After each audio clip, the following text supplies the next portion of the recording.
So, one of the hardest things for people to have confidence in is choosing the right stone for themselves. Mm-hmm. So, some of us, we're not too worried about it. We're buying crystals head over heels, as it were. And other people are quite hesitant. They don't want to make a wrong move. And so I thought we should talk a little bit about how to choose a stone and have confidence that one's making the right choice. What do you think? Good idea? Yes, Yeah. very good idea. So you wanted some common opal. Yes. And here's the thing. This is common opal. What it is a colorless opal. They call it common opal. And they all look pretty similar, don't they? You know, when we look and we see these stones are all the same. And so that's the first thing, is to relax into the fact that they do all look the same, and just relax and look at them. And I actually like to put my glasses on for choosing stones. So I'm going to do that because then I see more. And it also magnifies them because they're magnifying glasses. And the first step is just to see what sticks out, what calls you. So as you note, you see it's not hard, right? Yes. Okay, so that's the first one. And what do you think called you about it? I put it in my hand like that. Just Because it was good. Exactly, it's a good handhold. Now what calls to me about it is how white it is. Look, it's so much whiter. This one's also white. Mm-hmm. But this one is the whitest one in the bunch. And so that's why I noticed it. But it was, you didn't hesitate. It just called you, didn't you? So now if I take this one away, which is the next one that calls you? Well, kind of this one, because you pointed it out. This one also. I think it's just so smooth. And it's a heart shape. Oh, it is a heart shaped. Yeah. So there's one more that I thought was a match for you. And let's find it the other way that I like to help people choose their stones, and that is to simply slowly move your hand across, and then I'll watch to see which one lights up. So with it being this many stones, start here like this and do it in 3 panels like so, and let me watch, and bring your left hand towards me rather, because then I'll be able to see better.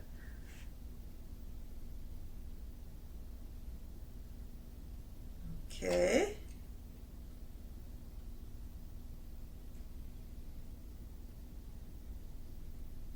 Okay, you're going to have to do 2 more.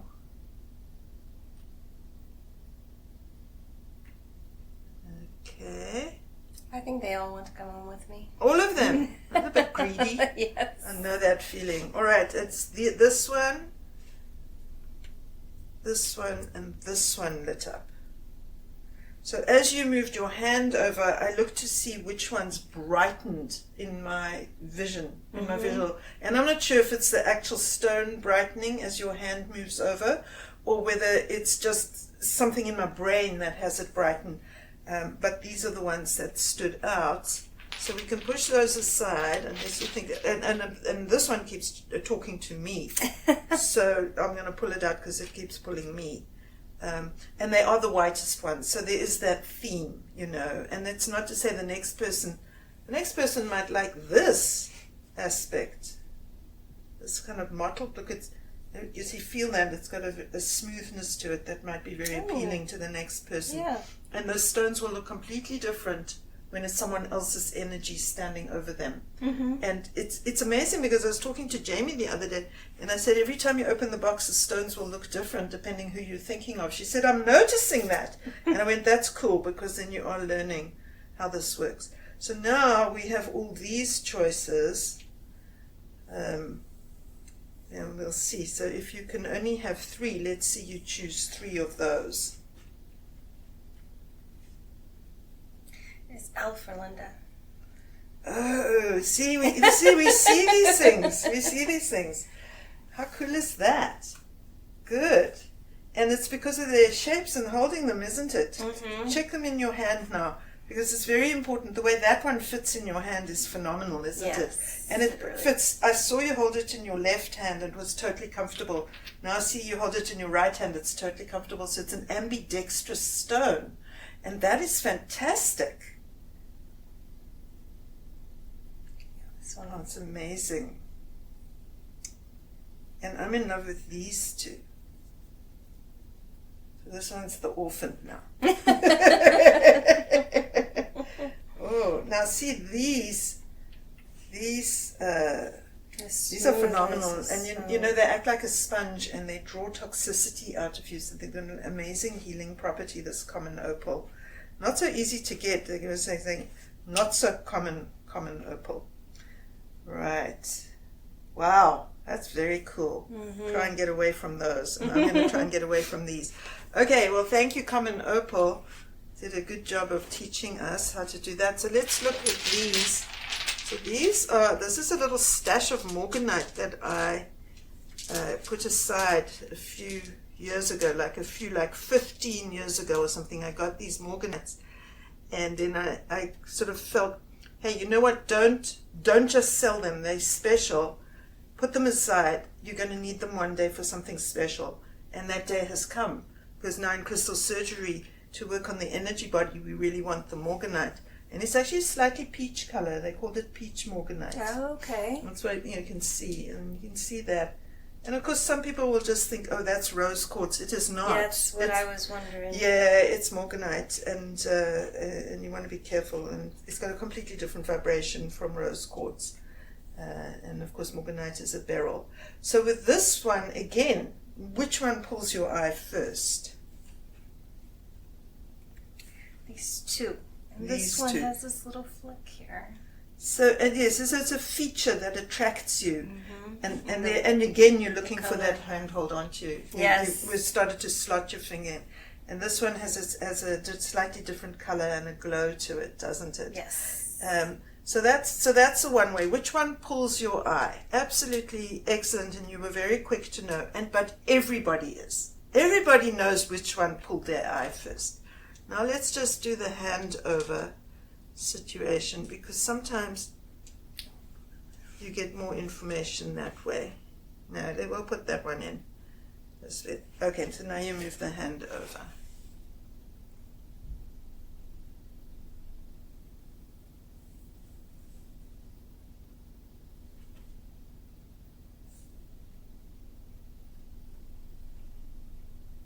Okay, so the three that lit up was this one, because of its shape.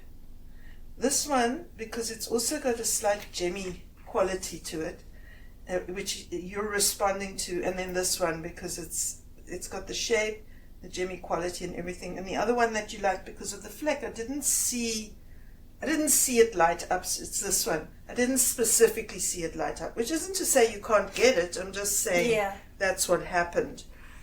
So when you look at it that way, which one is the winner for you now that you're choosing, and play with them in your hands. Still attached to that one and this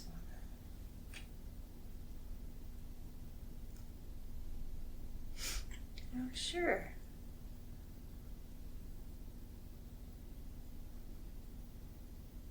Compare this one and this one. Your first. Definitely this one. Right. Now try this one and this one again. And switch hands as well, because it also informs you. And then the other thing that you can do is hold it up to your third eye. I'm very attached to this one. And holding it to your third eye, but you didn't even try that one at your third eye. That's very nice. Put it on your crown chakra. It's asking to be put there. Okay, now try the other one on your crown chakra and see if it's different or not. Go a bit back to where you right in the middle of the crown chakra there. Good. And see, I can tell that's the right one for you. Yes. You can tell also. Yes. Could you feel how I felt the lightness right when I brought it up there. And it also, the energy started to penetrate into your whole being. Yeah. And whereas this one, you were already wanting to go like that, and this one you wanted it closer and closer. But this one did teach us, test me on the crown chakra. So now it's imparted its message to you, and it's free to move on to the next person. But it did teach us something before we stopped. And that's often what the point is as well. So that's brilliant. Okay, so that's your morganite. So let's put that over here. Hey, where did you put those stones? Mine were in here. go. Let's put them safe over here in case they keep the story going here. All right, so now we'll move this to the side, and let's have a look at some kunzite, because I know you said you wanted some. So there we are. I'm going to hold the box up. So beautiful. And you see, this is what I love about kunzite. Yeah, that's very gemmy piece. Very, very gemmy. And you see how immediately something will attract your eye. And it will always have a powerful price tag. But that's just kunzite for you, you know. So that's what I love. So technically this is hidden night and spodumene when it's not pink. And it's kunzite when it's pink. So, but I call it kunzite no matter what. So, and I love kunzite because it comes in all these different colors. So we've got yellow. And the thing about yellow kunzite is it aligns, if you wear it for 24 hours, it aligns all your chakras. Oh. So that's a real boon with yellow kunzite. That's a fantastic energy dynamic that it has. And then this green, the spodumene, it's just like amazing. And I love this one because it's got this line down the middle there.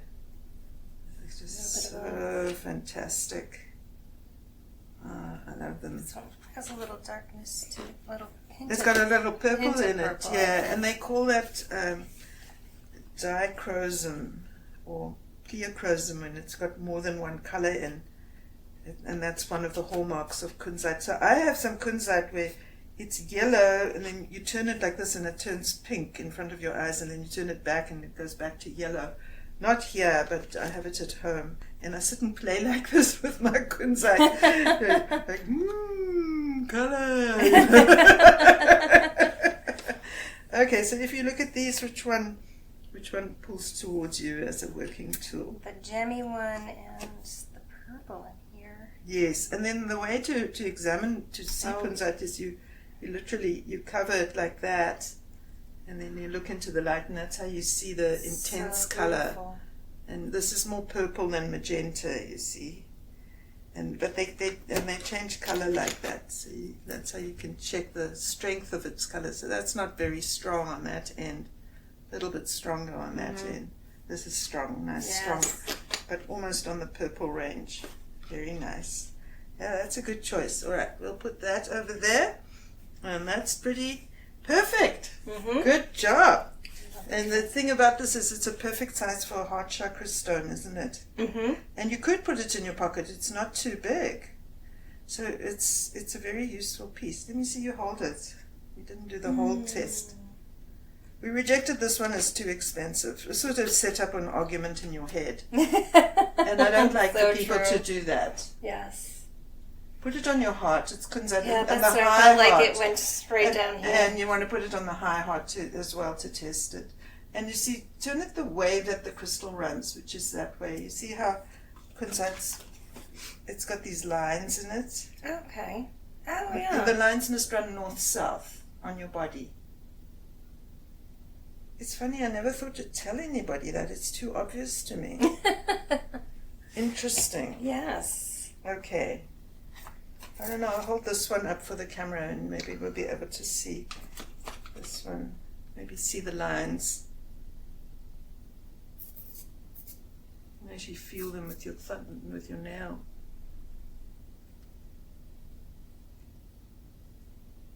So those lines, you want them running north-south on your body, or south-north, it doesn't matter which, it's the same. But it's the same with tourmaline, you know. Tourmaline's also got those lines in the way that it's built. Yeah, you must make sure that they run correctly north-south. That came naturally to me, yes. Yes, that was obvious. Okay, good. That's fantastic. Good job. This is a nice one. Little pile growing. We like it. Okay, excellent. Thank you.